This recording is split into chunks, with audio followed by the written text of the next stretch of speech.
শহরের জ্যামজট ও কোলাহলের থেকে দূরত থাকতে আসুন এই যে মনোরম মুগ্ধকর পার্কে।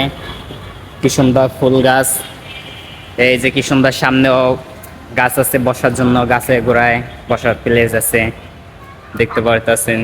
মনোমুগ্ধকর ওয়েদারে বিদায় আছি।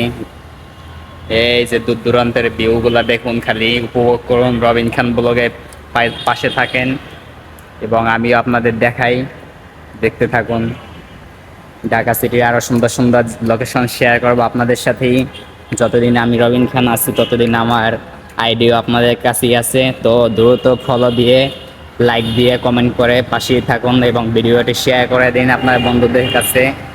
রবিন খান ব্লগ পেজের পাশে থেকে আমি বিদায় নিচ্ছি। পরবর্তী ভিডিও নিয়ে খুব শীঘ্রই ফিরে আসছি। তো সবাই ভালো থাকবেন, সুস্থ থাকবেন। আল্লাহ হাফেজ। বাট লোকেশনটি দিতে চাই আমি ভিডিও শেষ করার আগে। এই দেখুন,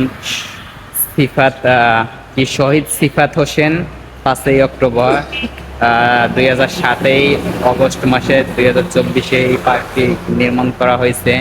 এই পার্কের সামনের ভিউ এই দেখুন।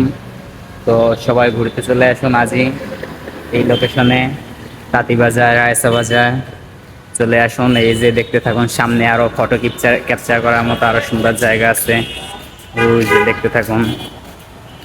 তো আমি আপনাদের কাছ থেকে রবিন খান আজকের মতো বিদায় নিচ্ছি।